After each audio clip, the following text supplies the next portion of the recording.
You know what percentage of plastic gets recycled? 5%. Those blue bins that are everywhere, they're not full of bottles, they're full of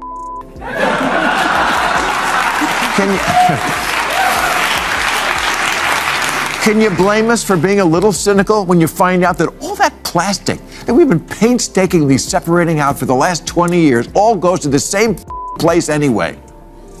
So yes, it's fun to laugh at powerful people. That's how I can afford to fly private. New rule, we may not be able to do much about the weather, but we do need a better plan for putting out a burning city than waiting for rain.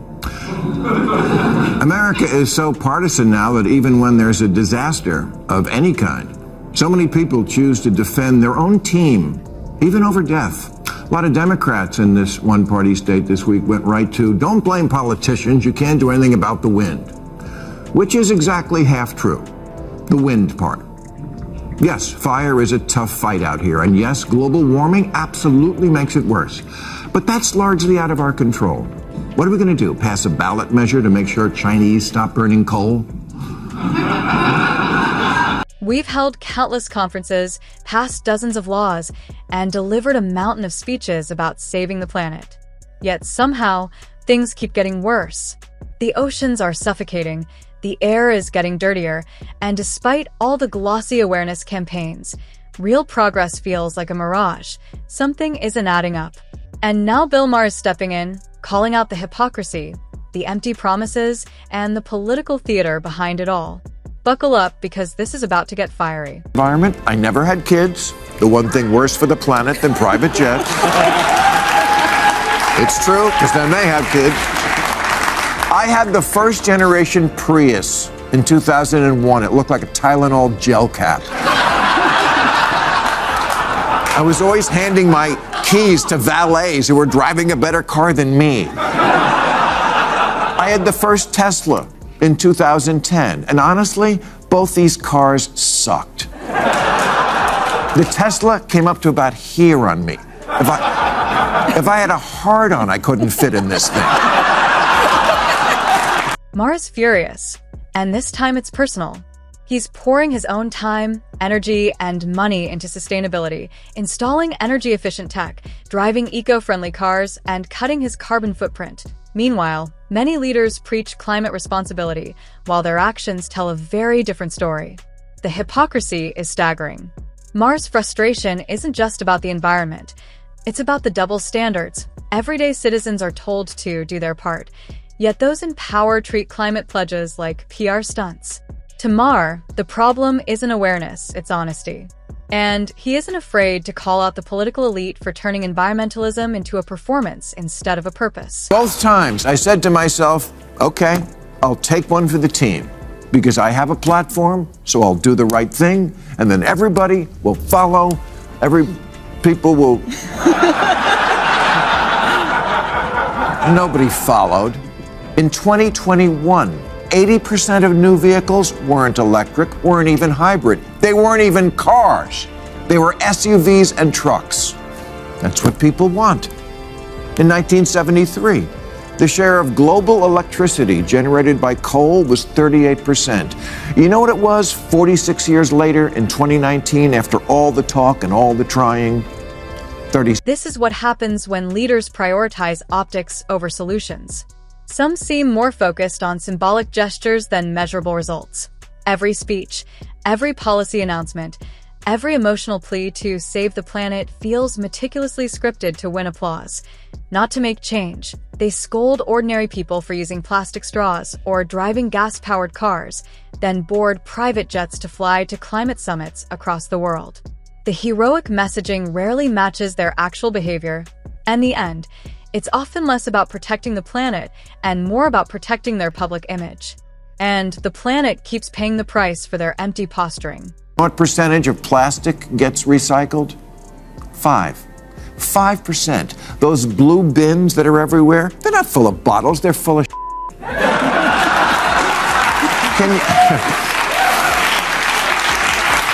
Can you blame us for being a little cynical when you find out that all that plastic that we've been painstakingly separating out for the last 20 years all goes to the same place anyway? So yes, it's fun to laugh at powerful people. That's how I can afford to fly. Maher takes a sharp jab at the absurdity of modern recycling, especially our obsession with sorting plastics as if it's saving the world. The uncomfortable truth: most of those neatly separated plastics still end up in the same landfills as regular trash. So what's the point of all the sorting, labeling, and moralizing? According to Maher, it's all part of a feel-good illusion. Politicians performing environmentalism instead of solving environmental problems. We've been sold the idea that tossing a bottle into a blue bin is world-changing, when in reality, it barely moves the needle. Maher argues that we're recycling narratives, not solutions, and leadership plays a major role in that deception. But we need to get serious. Really. More nuclear? Moving way more money into research and development? I don't know. But something serious. Because the real technological problem is the way people are wired. I know it's easier just to blame Taylor Swift's plane, but honestly, do you want to be stuck on Southwest with a pissed off Taylor Swift? More research? Sure, there will always be more. But what good does it really do? Billions are poured into studies, yet meaningful, real-world solutions can feel painfully slow to appear. And the groups leading this research often send mixed messages through their own lifestyles. It becomes a cycle of hypocrisy disguised as progress. Endless data. Endless conferences. Endless talking. No real action. Maher's point cuts deep. If research doesn't translate into accountability, it just becomes another way for the powerful to look busy while doing nothing. We're not researching solutions anymore. We're researching excuses. Well, we may not be able to do much about the weather, but we do need a better plan for putting out a burning city than waiting for rain. America is so partisan now that even when there's a disaster of any kind, so many people choose to defend their own team, even over death. A lot of Democrats in this one-party state this week went right to, don't blame politicians, you can't do anything about the wind. Which is exactly half true. The wind part. Yes, fire is a tough fight out here, and yes, global warming absolutely makes it worse. But that's largely out of our control. What are we going to do? Pass a ballot measure to make sure Chinese stop burning coal? On this one, Maher is absolutely right. We can't control nature, but we can stop making things worse. Take California's wildfires. They're practically an annual disaster now. Yet many could have been prevented, or at least contained. Maher highlights controversies around water management decisions that hindered wildfire response. While protecting wildlife is important, what's the point if we let homes, ecosystems, and human lives burn in the process? Nature is powerful, but incompetent leadership makes it far more destructive. Axios ran a story on how getting the water out of the hydrants in Pacific Palisades was more complicated than it seems. I'm sure it is. I'm sure it's very complicated. That's why I pay 13% of my income in this state every year to people who I assumed were working on things like this.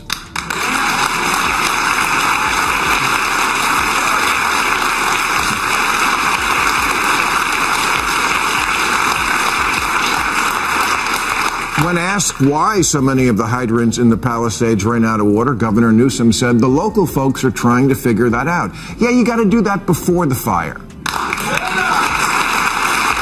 And that's the core of the issue. Californians pay some of the highest taxes in the nation, money supposedly meant for infrastructure, emergency response, and public safety. Yet when disaster strikes, resources don't always reach where they're needed. People lose homes, livelihoods, and sometimes their lives while politicians hold press conferences and deflect blame. Even with huge budgets, essential services feel underfunded or tangled in bureaucracy. Maher's frustration echoes that of millions.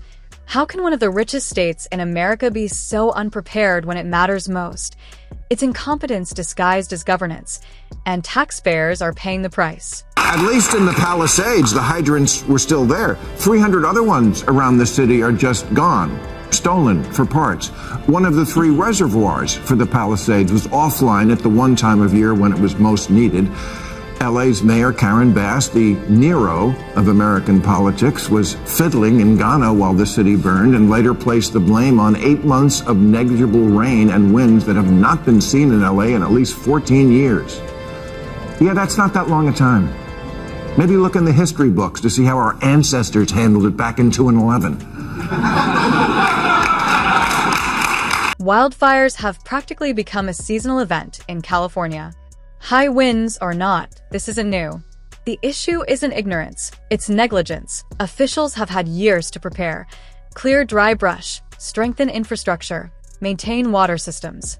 But instead of action, they hold press conferences and make promises. Then, when the fires come as predictably as ever, they're caught off guard again, scrambling to contain chaos that should have been anticipated.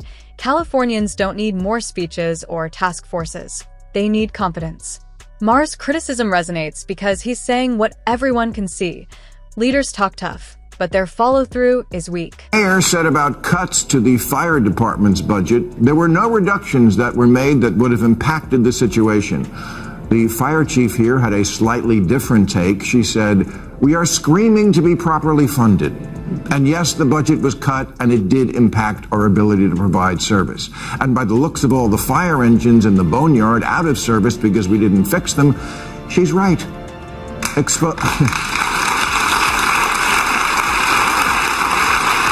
How do you justify cutting the fire department's budget? These are the people standing between entire communities and catastrophe, yet they're often the first to face cuts.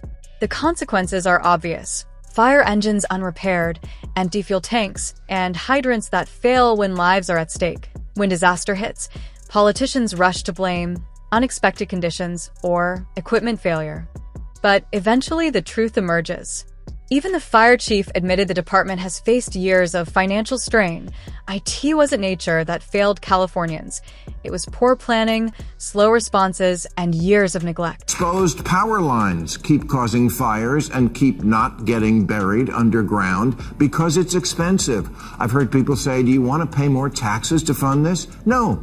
I want you to use the exorbitant taxes you already collect to prioritize it.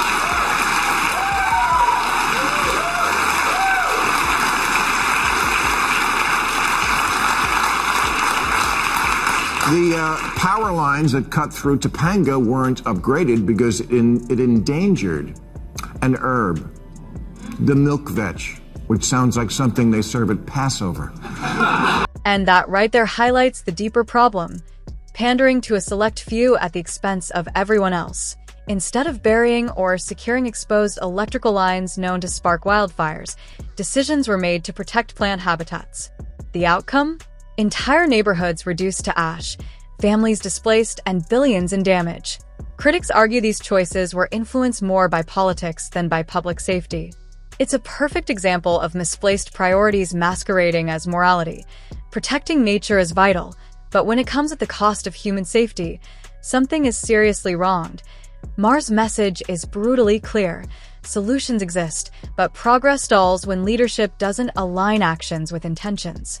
They preach climate virtue while flying private jets, cut fire budgets while raising taxes, and prioritize politics over people, until leaders start leading rather than performing. The state will keep burning, not just from wildfires, but from their failures.